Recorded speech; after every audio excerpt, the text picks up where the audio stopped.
आधार पर विभाजित नहीं कर सकते। एडमिनिस्ट्रेशन के मुद्दे पर बात हो रही थी। जो लोग उसको संचालित करते हैं, आप उसमें आप कह सकते हैं कुछ लोग हो सकते हैं, कुछ लोग नहीं हो सकते, लेकिन किसी प्रॉपर्टी को आप धार्मिक आधार पर अगर आप देखते हैं तो आप इसको हर चीज़ में मिला नहीं सकते। ये जस्टिस विश्वनाथन की टिप्पणी थी। इसके बाद अभी थोड़ी देर पहले सेक्शन 14 आर्टिकल 14 का उन्होंने कपिल सिब्बल ने अदालत में हवाला दिया है। मतलब कि जनमूल तर्क अभी वही दे रहे हैं कोर्ट में। जी बिल्कुल, अभी कपिल सिब्बल की ही दलील जारी है और 26 के बाद अब आर्टिकल 14 का उन्होंने अदालत में हवाला दिया है। जो वो दलील दे रहे हैं उस पर सीजीआई ने पहले कमेंट किया था और उसके बाद अब जस्टिस जे विश्वनाथन ने कमेंट किया और अब उसके बाद 26 के बाद आर्टिकल 14 की जो पूरी डिटेल्स है वह सुप्रीम कोर्ट के सामने कपिल सिब्बल रख रहे हैं। इसमें वो कह रहे हैं कि जिन आधार पर जो मैनेजमेंट बोर्ड है, वक्फ मैनेजमेंट बोर्ड है, उसकी संरचना की जा रही है वह भी तथ्यहीन है, आधारहीन है, वह भी कानून के विपरीत है, क्योंकि जो उसकी संख्या है उस संख्या वह कानून के अनुरूप नहीं है। तो ये सारी बातें जो कपिल सिब्बल है वह सुप्रीम कोर्ट को बता रहे हैं। वक्फ की डेफिनेशन दी, आर्टिकल 26 का हवाला दिया और 14 एक और जो आर्टिकल 26 पे वो जिक्र कर रहे हैं शंकर, वो ये कह रहे हैं कि ये दो गैर मुस्लिम क्यों होने चाहिए। एक दलील शंकर ये भी दी है उन्होंने।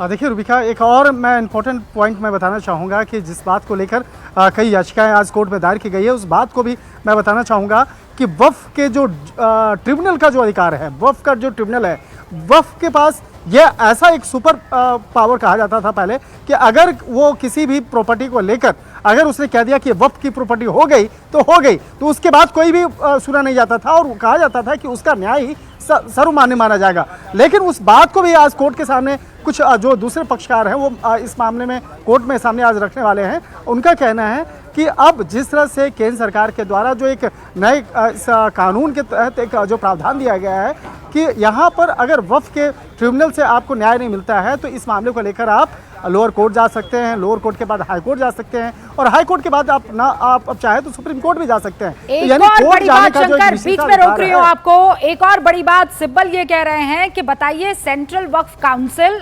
1995 के बाद जितने भी नॉमिनीज थे उसके वो मुसलमान हुआ करते थे। मेरे पास तो चार्ट है, फिर कपिल सिब्बल कोर्ट में चार्ट दिखाते हैं और ये कहते हैं कि ये देखिए सारे सिख एंडोमेंट यानी जितने भी सिखों द्वारा चलाए जाने वाली कमिटीज हैं, जितनी भी हिंदुओं द्वारा चलाए जाने वाले एंडोमेंट है, वहां पर नॉमिनीज हिंदू हैं और नॉमिनीज सिख है। ये डायरेक्ट वायलेशन है, मतलब 20 करोड़ मुसलमानों के साथ ये सीधा सीधा धोखा है, वो ये कहते हैं। और फिर ये कह रहे हैं कि अंडर आर्टिकल 26 सारे के सारे मेंबर्स क्यों नहीं मुसलमान होने चाहिए वक्फ बोर्ड में। अमित,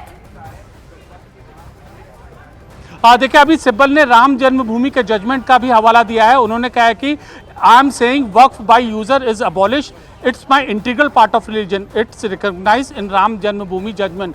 राम जन्मभूमि जजमेंट के आधार पर जो वक्फ एक धर्म का एक बहुत ही मजबूत हिस्सा है, महत्वपूर्ण हिस्सा है। राम जन्मभूमि जजमेंट में इस बात का जिक्र हुआ है और यही चीज सिब्बल ने सर्वोच्च न्यायालय को बताई। तो अभी तक की हियरिंग में ये बड़ी बात है कि वक्फ की हियरिंग में राम जन्मभूमि के जजमेंट का हवाला कपिल सिब्बल ने सर्वोच्च न्यायालय के सामने दिया है और कहा है कि वक्फ को के अधिकार को उस जजमेंट में भी जिक्र किया गया है। ये बड़ा पॉइंट है जी। ओके, तो इस वक्त अभी कपिल सिब्बल जो है आर्टिकल 14 का जिक्र कर रहे हैं, आर्टिकल 26 का जिक्र कर रहे हैं, 1995 में बने वक्फ बोर्ड का जिक्र कर रहे हैं। वो ये जिक्र कर रहे हैं कि कैसे एक के बाद एक उल्लंघन हमारे राइट्स को लेकर है। शंकर, कोई और एडेड पॉइंट इसमें? निश्चित तौर पे देखिए अब वक्फ परिषद को लेकर भी अब अगला जो एक आर्गुमेंट होने वाला है वक्फ परिषद को लेकर। जिस तरह से वक्फ परिषद में 22 सदस्यों की जो टीम बनाई गई है और खासतौर पर जो अब जिस लाइन को लेकर अभी चल रही थी उसमें से गैर मुस्लिम सदस्यों को जो शामिल करने की बात है, इस बात को लेकर भी कपिल सिब्बल अभी आर्गुमेंट्स अपनी बात को आगे बढ़ाएंगे कि जब यहाँ पर वक्फ से संबंधित मामले में जब मुस्लिम लोग ही होते थे, जैसे हिंदू धर्म का जो एक कमेटी होता है उसमें हिंदू लोग होते हैं, तो उसमें मुस्लिम का जाना क्या मतलब है। तो इस बात को भी अपने तरीके से कानूनी लहजे में बताने का प्रयास कर रहे हैं कि अगर वक्फ की कमेटी की बात करें या वक्फ बोर्ड की बात करें, अगर ये मुस्लिम धर्म से जुड़ा है तो इसमें गैर मुस्लिम का होने का मकसद क्या है? जिस तरह से इसमें जो अभी प्रावधान किया गया है, कानून में प्रावधान है कि उसमें कुछ जो गैर मुस्लिम होंगे यानी कि हिंदुओं को भी उसमें शामिल किया जा सकता है। तो इस बात को कानूनी लहजे में कोर्ट के सामने कपिल सिब्बल अब रखने का प्रयास कर रहे हैं। और जिस तरह से अभी कानून में देखा गया कि 22 सदस्यीय जो टीम एक वक्फ कमेटी वक्फ परिषद बनाने की बात की गई थी, तो उस मामले को लेकर एक कहीं न कहीं कपिल सिब्बल जो हैं उसके खिलाफ, उसके विरोध में कोर्ट के सामने तमाम पक्ष को रख रहे हैं। ओके, तो कुल मिलाकर मेरे ख्याल से लगभग 38 मिनट का वक्त बीत चुका है ना, या आधा घंटे के आसपास का वक्त में, हाँ है ना। और अभी कपिल सिब्बल ही बहस कर रहे हैं, इनफैक्ट दलीलों को रख रहे हैं। अभी तो 4 और अधिवक्ता आएंगे, है ना, उसके बाद सॉलिसिटर जनरल आएंगे। अमित जी बिल्कुल, करीब 40 मिनट के आसपास का समय बीत चुका है। सुनवाई शुरू हो गई, कपिल सिब्बल ने सुनवाई की और मूलतः वक्फ का जो धार्मिक आधार है, धार्मिक स्वतंत्रता है, उसका जिक्र अदालत के सामने कर रहे हैं। और सिलसिलेवार तरीके से चाहे आर्टिकल 14 हो, आर्टिकल 26 हो, और इन सब का उन्होंने जिक्र किया। और अभी उन्होंने कहा कि वक्फ अगर 3000 साल पहले इसकी संरचना हुई थी, तो क्या अब जो लोग हैं जो इस पुराने वक्फ कानून का जो विरोध कर रहे थे, क्या वो उसका डीड मांगेंगे, क्या उसका कोई लिखित ब्यौरा मांगेंगे? और कपिल सिब्बल के बीच में एक बात को लेकर जो बातचीत बड़ी वो मजेदार है। तो कपिल सिब्बल कहते हैं कि ये जो इसमें तब्दीली हुई है, S36 का वो जिक्र करते हैं नए वाले कानून में कि you can create by user, there is no need for property. वो ये कह रहे हैं कि भाई हम तो वक्फ बाय यूजर पर यकीन करते हैं कि आप जहां पर जो इस्तेमाल कर रहे हैं, मान लीजिए हम नमाज पढ़ रहे हैं, हम मजलिस कर रहे हैं, तो वहां पर या बच्चों को वहां पर दीनी तालीम दे रहे हैं, तो फिर वो वक्फ की जमीन हो गई, ये हम मानते हैं। Suppose it's my own property, फिर मैं तो जो चाहूंगा करूंगा ना, मुझे रजिस्ट्री की क्या जरूरत है? तो फिर सीजीआई उनसे पूछ रहा है, अरे भाई रजिस्ट्रेशन में दिक्कत क्या है? तो वो ये कह रहे हैं कि भाई ये तो मेरा इंटीग्रल पार्ट है कि मैं अपनी जमीन पर कुछ भी करूं। तो ये बाबरी मस्जिद जो वाला मसला था, राम जन्मभूमि जजमेंट था, उसमें भी ये इंटीग्रल पार्ट ऑफ रिलीजन की तौर पर रिकॉग्नाइज किया गया है। कपिल सिब्बल ने ये दलील दी है। शंकर, निश्चित तौर पर रुबिका, जिस तरह से आप तमाम कानूनी लहजे को बहुत ही आसान शब्दों में बता रही हैं, इस बात को मैं और आगे एक लाइन को आगे बढ़ाना चाहूँगा।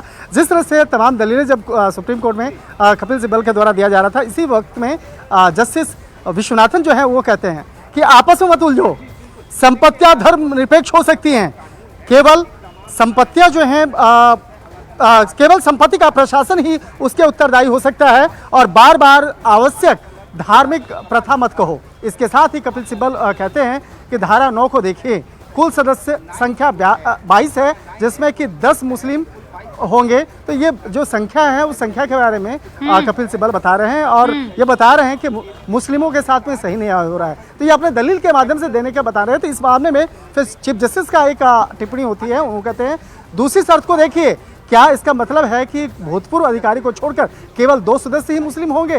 तो इस मामले पे कपिल सिब्बल कहते हैं कि धारा 14 पर आइए, और यह भी उल्लंघनकारी है। देखिए, तमाम जो जितने भी वक्फ संशोधन कानून से जुड़े तमाम जो धाराएं हैं, उसको लेकर जिस तरह से कपिल सिब्बल अपने दलील दे रहे हैं, तो उस मामले पर सीजीआई और सीजीआई के साथ साथ जो 3 जजों की जो आज पीठ है, वो इन तमाम मामलों पर सवाल भी कर रही है, टिप्पणी भी कर रही है, और उस पर सवाल भी कर रही है। तो एक तरह से कहा जा सकता है कि तकरीबन 40 मिनट तक का जो दलील है वो कपिल सिब्बल अकेले ही अभी देते हुए नजर आ रहे हैं। कपिल सिब्बल एक तरह से एक कहा जा सकता है कि म्यूचुअल अंडरस्टैंडिंग कहा जा सकता है कि कपिल सिब्बल अपने तमाम दलीलों को जो विपक्षी खेमा है उनके तरफ से रखने का प्रयास कर रहे हैं। उसके बाद दूसरा जो खेमा है, दूसरे जो पक्षकार हैं, उनको भी मौका दिया जाएगा। तो एक तरह से कहा जा सकता है 40 मिनट का वक्त कोर्ट का भी बीत चुका है, और आज 2 बजे से लेकर 3:30 बजे तक का वक्त मुकर्रर किया गया है इस मामले को सुनवाई के लिए। देखिए, आप ये बात कह ही रहे थे और बड़ी खबर आ गई। सीजीआई कह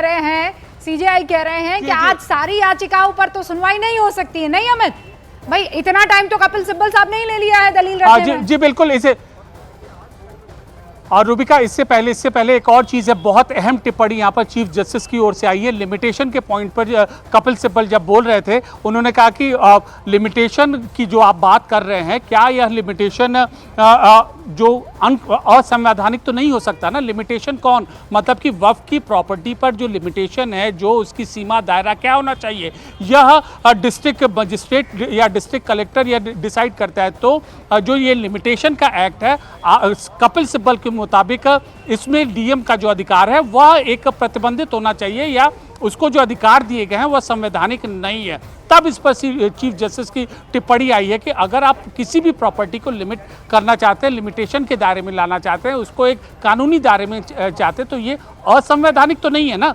ये चीज़ चीफ जस्टिस ने अभी यहाँ पर बोली है। मतलब कि जो अवैध संपत्ति है, जो अवैध तरीके से जो चाहे प्रॉपर्टी बढ़ रही थी या घटाई जा रही थी, इनको एक कानूनी दायरे में लाना चाहिए। मोटा मोटा कोर्ट इस पर एग्री होता हुआ दिख रहा है। ये एक बड़ी चीज है। शंकर की इजाजत से, क्योंकि ये शंकर ही की खबर है, पढ़कर एक बार शंकर आपकी इजाजत से बताना चाहूंगी कि जो हम बता रहे थे कि कपिल सिब्बल और सीजीआई में कुछ आदान प्रदान सवाल जवाब का हुआ है, उसमें एक और चीज आई कि कपिल सिब्बल कह रहे हैं कि ये पूरी तरह से सरकारी टेक ओवर है।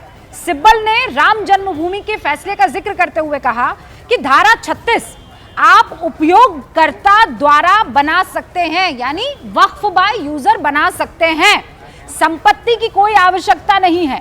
मान लीजिए ये मेरी अपनी संपत्ति है, मैं इसका उपयोग करना चाहूंगा, मैं इसे पंजीकरण क्यों करना चाहूं, रजिस्ट्रेशन क्यों करना चाहूं। तो सीजीआई ने कहा कि भाई पंजीकरण में क्या दिक्कत है, रजिस्ट्रेशन में क्या दिक्कत है। सिब्बल कह रहे हैं कि ये मैं कह रहा हूं कि उपयोगकर्ता द्वारा वक्फ को समाप्त कर दिया गया है। वक्फ बाय यूजर, आर्टिकल 40 जो था ना, पिछले वाले वक्फ अमेंडमेंट जो हुआ था 2013 में, उसमें यह था कि वक्फ बाय यूजर हो सकता है कि आप यहाँ कुछ प्रैक्टिस कर रहे हैं तो अब आपकी ये जमीन हो गई।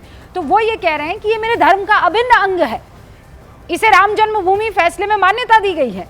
सिब्बल ने कहा कि समस्या यह है कि वो कहेंगे कि यदि वक्फ 3000 साल पहले बनाया गया है तो डीड मांगेंगे, डीड हम कहां से लेकर आएंगे। तो जिरा बहुत ही दिलचस्प हो रही है, हमारी पैनी नजर बनी हुई है। कुछ देर के लिए हम रुक रहे हैं। शंकर और अमित लगातार ऐसे ही खबर हम तक पहुंचाते रहिएगा। लौट रहे हैं जल्दी, आप देखते रहिए न्यूज़ 18 इंडिया।